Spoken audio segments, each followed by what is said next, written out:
وذرياته وأصحابه ومن تبعهم بإحسان إلى يوم الدين. Jamaah salat maghrib, dan insyaallah kita semua akan bersama-sama menunaikan salat isya berjamaah Masjid Yardan Fawaz yang insyaallah kita semuanya dimuliakan Allah Subhanahu wa taala. Amin ya rabbal alamin.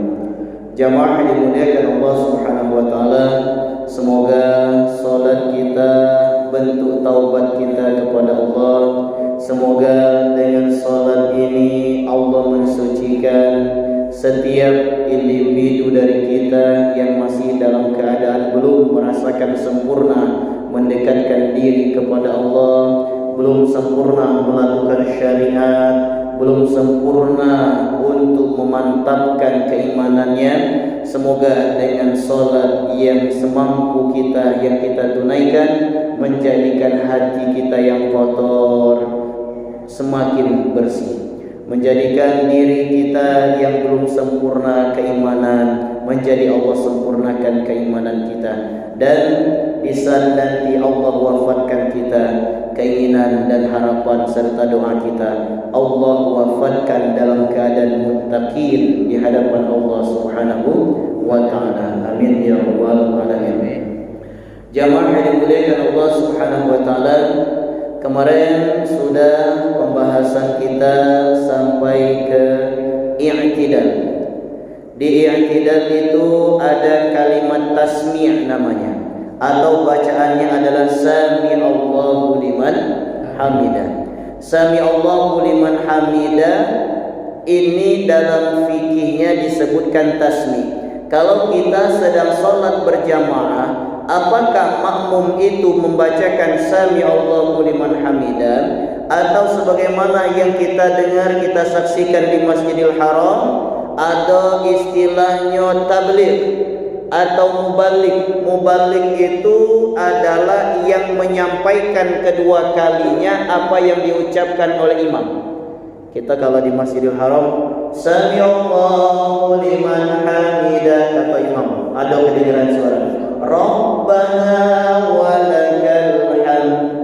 Nah, dalam kita membacakan tasmi' ketika menjadi imam, maka makmum itu pun mengucapkan kalimat tasmi'. Boleh sami'allahu liman hamidah, kita pun membacakan sami'allahu liman hamidah.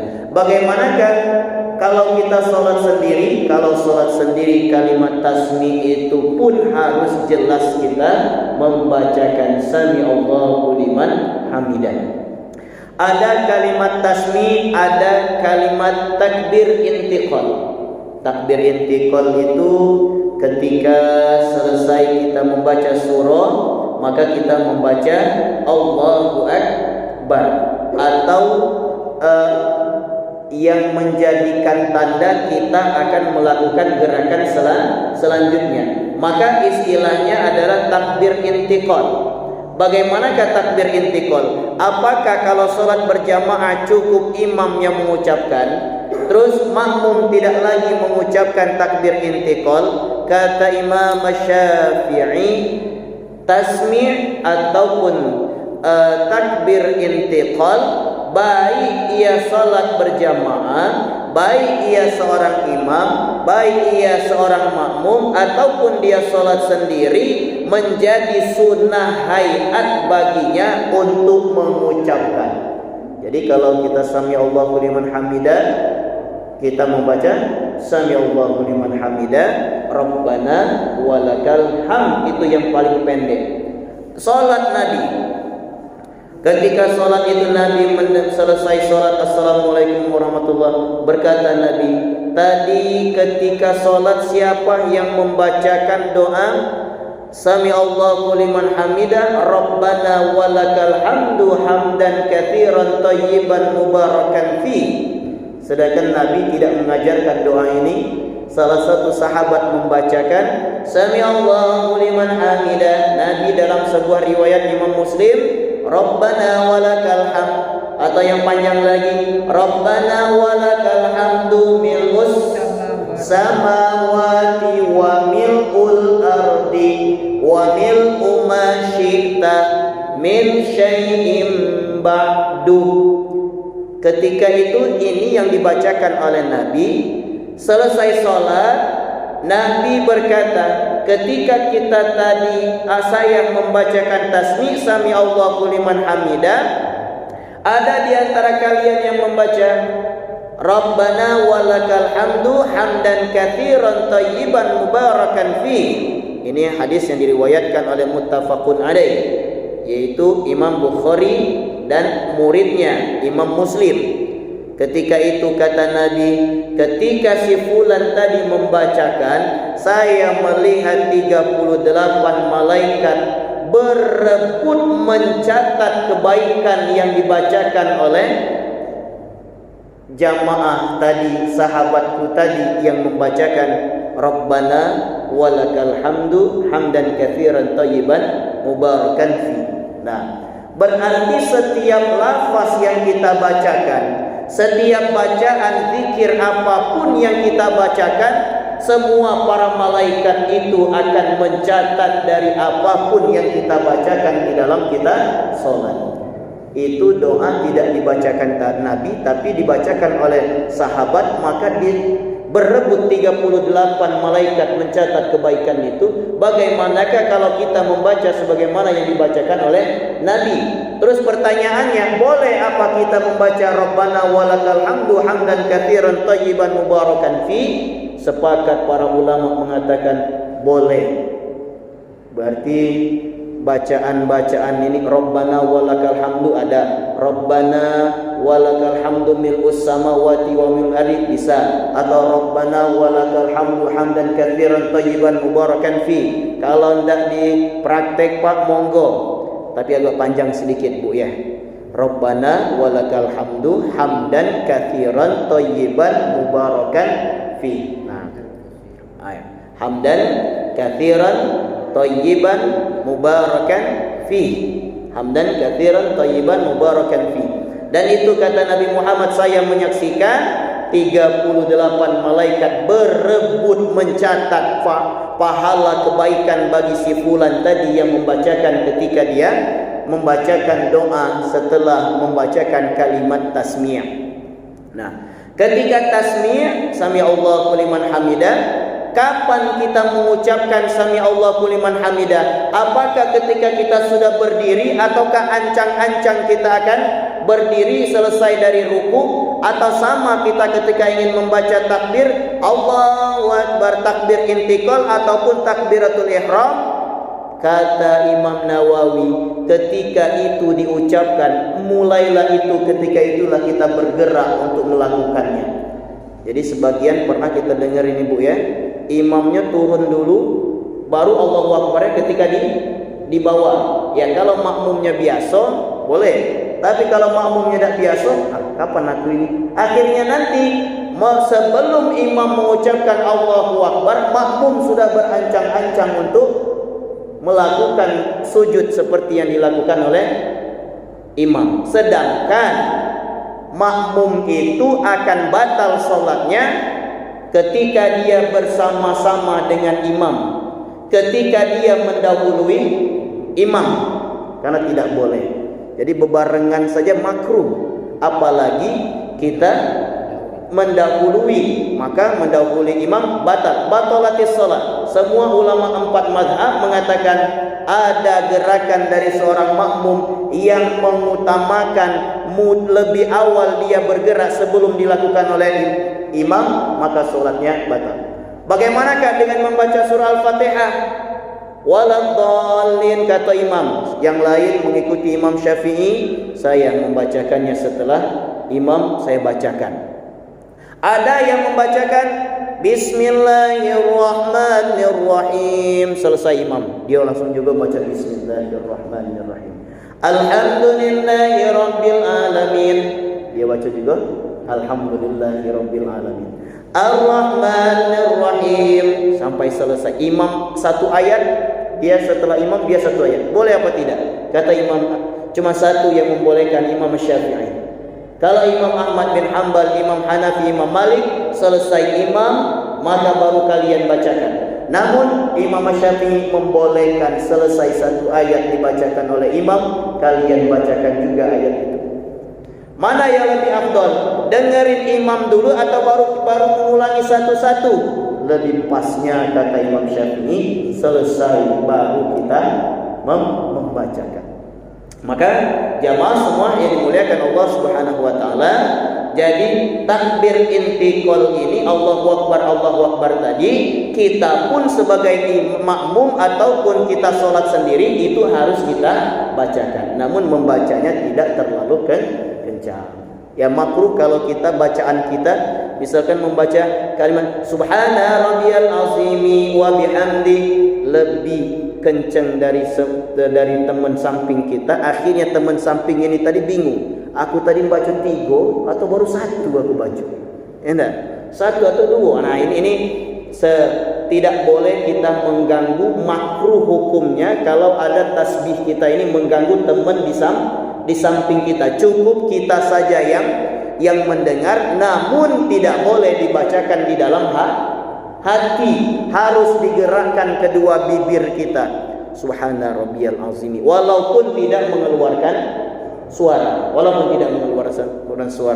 Maka ditanya, ya Khabbab, ya bagaimanakah sholat Nabi? Apakah Nabi sholat zuhur itu Nabi menutupkan mulut ataukah Nabi membuka mulut? Dijawab oleh Khabbab, Nabi itu membuka mulut. Bagaimana ya Khabbab engkau tahu? Karena aku di belakang Nabi, aku lihat jenggot Nabi itu naik turunnya jenggot Nabi menandakan Nabi itu kamit ketika Nabi melakukan sholat. Berarti semua kita harus komat kamit. Membaca Allahu Akbar, ketika tangan ini mulai diangkat, maka kita segera untuk mengucapkan takbir. Jangan sampai takbir selesai kita seperti ruku, Pak.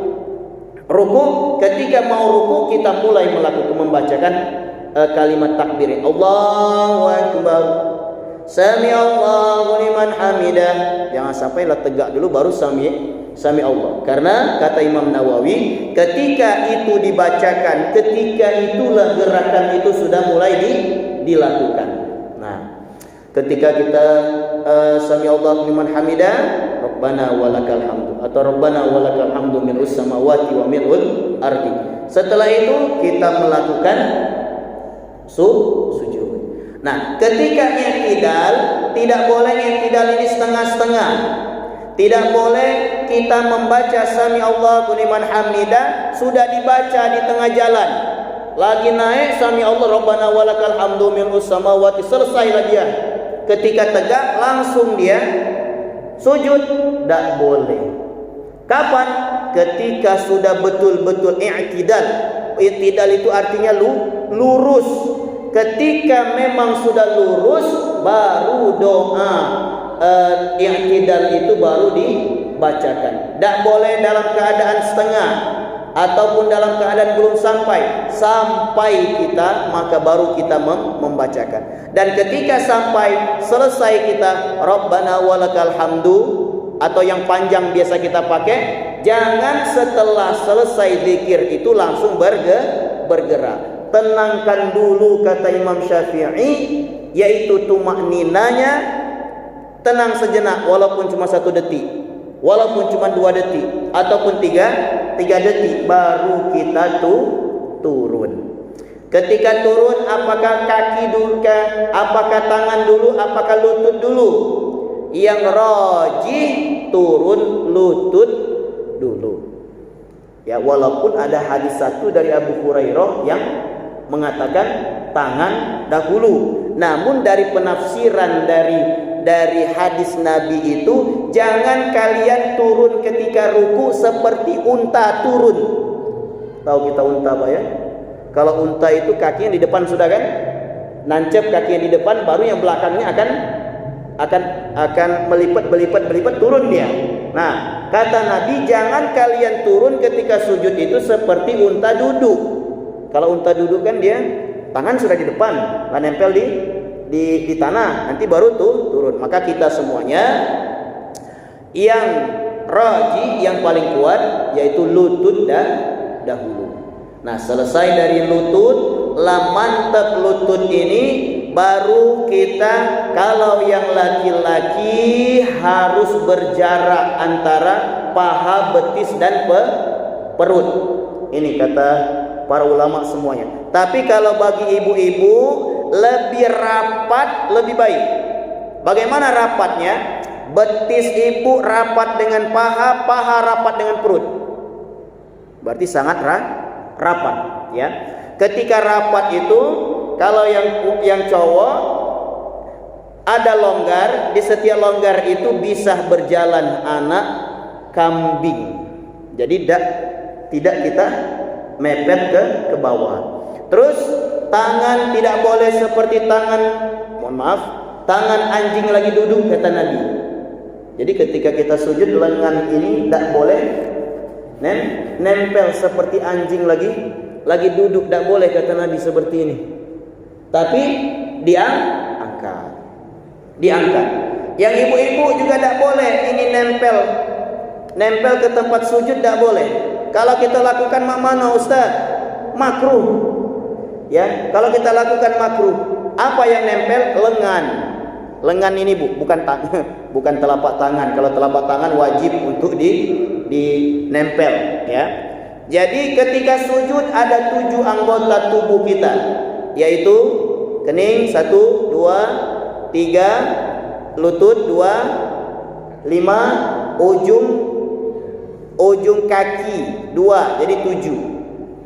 Yang kening termasuk di dalamnya adalah hidung. Maka ketika kita sholat, jangan pernah, ibu-ibu juga tidak boleh menutup ini. Lagi sholat ini tidak boleh ditutup. Mengapa? Karena ini adalah tempat sujud. Maka ini harus diangkat. Kalau kita berfoto lagi mencaleg, tidak enak main ini, Pak. Ya enggak? Nah, lagi caleg, dunia caleg ini. Di mana-mana kita lihat, banyak sekali ini sekarang ini. Nah, caleg. Ada yang putra Tegal Binangun, ada yang lahir di Tegal Binangun ya, masuk kecil di Tegal Binangun. Nah, sekarang Tegal Binangun. Nanti kalau sudah terpilih tidak pernah lewat di Tegal Binangun. Nah, jadi gini, kalau ini kan tidak rapi, kalau caleg, tidak usah pilih itu, kata kawan. Ngapa? Tidak rapi, makanya peci beda pacar, mana balas Fatihah. Jamaah yang dimuliakan Allah Subhanahu wa taala. Jadi ini diangkat. Ini harus sentuh. Terus ibu-ibu yang kaum Hawa, dagu ini adalah aurat. Karena kita mengikuti Imam Syafi'i. Jadi ketika sholat usahakan ini tidak kelihatan. Tapi kata para ulama, dia jadi aurat membatalkan kalau terlihat dari atas. Tapi kalau terlihat dari bawah dia tidak jadi aurat. Nah, jadi kalau di sini kita tutup, memang tertutup di sini kan biasanya kalau jilbab kita mukena itu di sini Bu ya nutupnya ya. Di sini. Maka yang di sini kalau Imam Syafi'i tidak boleh. Jadi harus menutup di sini. Nah, terus mukena atas sini pun jangan sampai menutup tempat sujud. Jangan sampai menutup tempat sujud. Ini tempat sujud, atharis sujud di sini nanti, ya. Jadi ketika kita sujud betul-betul tangan kita sujud bagaimana? Tangan sujud sama sebagaimana tangan takbiratul ihram. Apa tangan takbiratul ihram? Tidak didempetkan dan juga tidak dijarangkan di antara keduanya. Di antara keduanya. Tidak diginiin, tapi tidak dijarangin, tapi di antara keduanya. Bagaimana kalau kita sedang ruku, memegang lutut, tidak diluruskan dan pun tidak dijarangkan di antara keduanya. Nah, berarti jadi kokoh ketika kita ruku. Nah, jamaah ini dimuliakan Allah Subhanahu wa taala, pas sujud yang kita bacakan subhana rabbiyal a'la. Berapa banyak Ustaz? Kalau imam cukup baca 3 kali. Kalau makmum bisa 1 kali kata Nabi. Bisa 3 kali kata Imam Syafi'i. Bisa 5 kali, bisa 7 kali, bisa 11 kali. Tapi imam jangan sampai 11 kali. Ya enggak, kagak ribut. Dah galak aku sholat di situ lagi. Ngapa? Pak imamnya Pak itu. Kalau sujud lamunian, terus aku nih kolesterol tinggi. Kalau nunggit ini cak di pentung pala aku ini. Nah, ya. Jadi kalau imam semudah untuk makmum itu yang harus dilakukan oleh seorang imam, ya. Nah, jadi ketika sujud usahakan semua anggota tubuh kita yang 7 Jidat ini sama hidung. Jadi hidung jangan kayak banteng tak nyeruduk, Pak. Kalau banteng tak nyeruduk kan main ini. Bukan kita nyinggung partai banteng, Pak ya. Nyeruduk kan biasanya ada yang cuma ditempelin mak ini, baik. Tapi ini tempel, ini tempel. Nempelinnya pun sesuai dia sudah nempel. Jangan malah sudah nempel sampai terpesek-pesek hidung lagi. Ya, jadi pas nyampe. Nah, ketika sudah pas baru kita membaca tasbihnya. Tasbih ketika membaca tasbih subhana rabbiyal a'la wa bihamdi, ketika itulah pun harus ada tumakninanya. Apa tumaknina? Kita membaca ini tenang. Jadi gerakan solat itu tidak ada yang cepat. Kita lakukan sesuai dengan enak badan itu. Pekerjaan yang paling tidak enak apa, Pak? Pekerjaan yang tergesa-gesa. Cobalah kita kalau ndak tahu-taunya ngatep satu lagi. Terus Jumat anda azan ini. Nah, besok jadi ngatep itu pun ndak selesai, ndak bagus kalaupun dipaksa. Tapi enaknya apa? Sudahlah, ndak azan, tutup, kagetlah dulu. Nah, tapi ketika dipaksa seperti motor lah. Kalau bermotor kita tergesa-gesa motor, nyampe di tujuan, pegel tangan. Tapi kalau kita dalam keadaan santai membawa motor, enak, nyampe-nyampe tidak pegel, badan kita pun tidak sakit. Sama dalam tergesa-gesa, maka dikatakan oleh Nabi, ata'anni minallah wala jalatu minasyaitan. Orang-orang yang sering tergesa-gesa itu adalah masuk dalam golongan kerjaannya setan, dan yang tenang itu mereka yang melakukannya karena ada Allah hadir dalam pekerjaan mereka. Maka ketika sholat pun kita jangan sampai tergesa-gesa. Ingat selalu, Pak, yang paling utama ini akan dihisap ini bukan rumah besar gitu, bukan haji berkali-kali, bukan umroh selalu, bukan anak kita yang sukses luar biasa. Yang dilihat dari kita yang paling utama adalah sholat. Jadi jangan sampai perihal dunia ini membuat kita akhirnya sholat tidak berguna. Sholat kita akhirnya tergesa-gesa. Mantapkan betul. Belum tentu zakat kita akan diterima. Belum tentu haji kita diterima Allah. Belum tentu umrah kita diterima. Hanya saya mau umrah, mantap Bu umrah. Hanya mau selfie di depan Ka'bah, share, alhamdulillah sudah umrah yang ke-8 kali kata kawan. Ya tak? Tapi ujub itu nanti menjadikan semua ibadah kita jadi rusak semuanya. Namun kalau sholat kita baik, belum pernah berhaji kita dapat pahala haji kata Nabi. Belum pernah umroh kita dapat pahala lebih besar daripada pahala umroh. Belum pernah mewakafkan tanah untuk masjid, ngapo dak ada dana untuk mewakafkan. Salat kita bagus, kita dikenang sebagai orang yang betul-betul telah mewakafkan dirinya dunia di semasa hidupnya untuk Allah Subhanahu wa taala. Maka jamaah yang dimuliakan Allah Subhanahu wa taala, surga itu tidak mahal. Surga itu bukan harus kita pergi ke Mekah. Surga itu bukan harus kita jalan-jalan ngelihat bagaimanakah pemakaman Nabi, tempat Nabi, semuanya tidak. Tapi yang dilihat cuma dari 5 waktu kita. Baik 5 waktu kita, usikum wa yaya wa nafsi bitaqwallah. Kita ini bisa saling memberikan nasihat, belum tentu pun kita pribadi dalam keadaan sempurna. Jadi baik solat kita, insyaallah baik di hadapan Allah. Ya, jadi baiknya solat itu, Pak, jangan sampai cuma solat yang wajib-wajib baik gitu. Nabi itu mengkodok setiap solat sunnah Nabi yang tidak bisa. Yang solat ba'diyah qabliyahnya Nabi tidak lakukan. Solat subuh ba'diyah qabliyah Nabi tidak lakukan. Maka qabliyah subuh itu Nabi lakukan nanti setelah itu.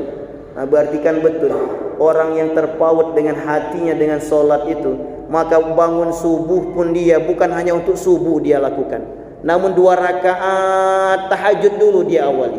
Terus 3 rakaat witir dulu dia lalui. Mengapa? Karena dia membutuhkan, saya tidak mau langsung melakukan solat subuh, tapi saya mau ada pemanasan dulu solat subuh. Dari mana pemanasan solat subuh itu? Dari sunnah-sunnah yang bisa kita lakukan di waktu-waktu terbaik. Kapan waktu terbaik? Ya Nabi, kata sahabat, Ayu du'ai asma, kapan waktu yang paling dekat kita dengan Allah? Kapan waktu yang Allah begitu mendengar semua keluhan kita dan menjawab semua keinginan kita dan menjadikan kita pribadi yang selalu diberkahi oleh Allah? Yaitu solat yang kalian lakukan sebelum solat subuh. Yaitu doa yang kalian panjatkan, sebelum solat subuh. Bangun kita.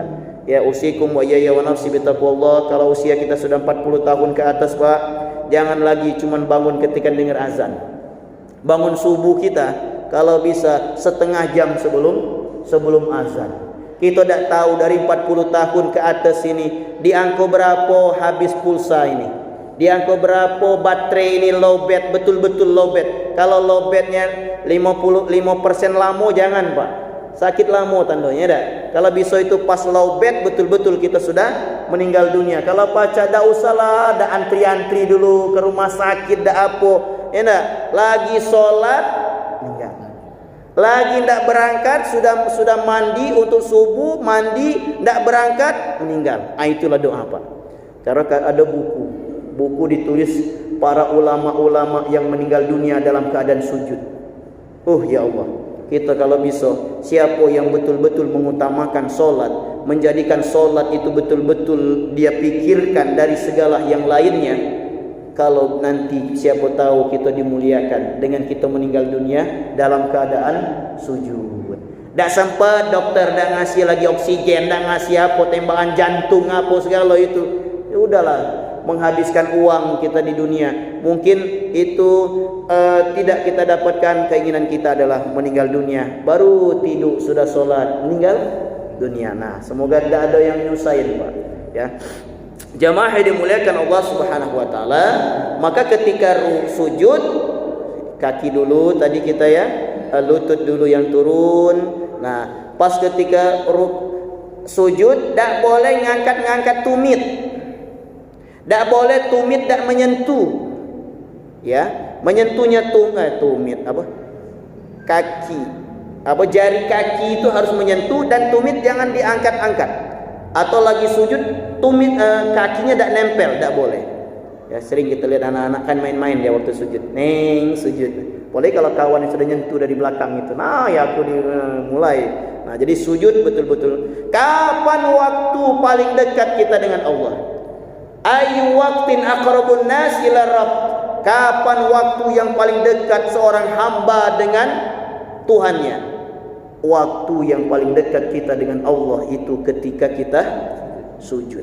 Terus pesan Nabi, fakathirud du'a. Banyak-banyaklah kalian berdoa. Oh Ustaz, berarti ketika kita membaca subhana rabbiyal a'la wa bihamdi, subhana rabbiyal a'la wa bihamdi, kita pakai yang cuma 3 kali. Boleh saya mendoakan Allahumma gfirli wali walidayya? Boleh.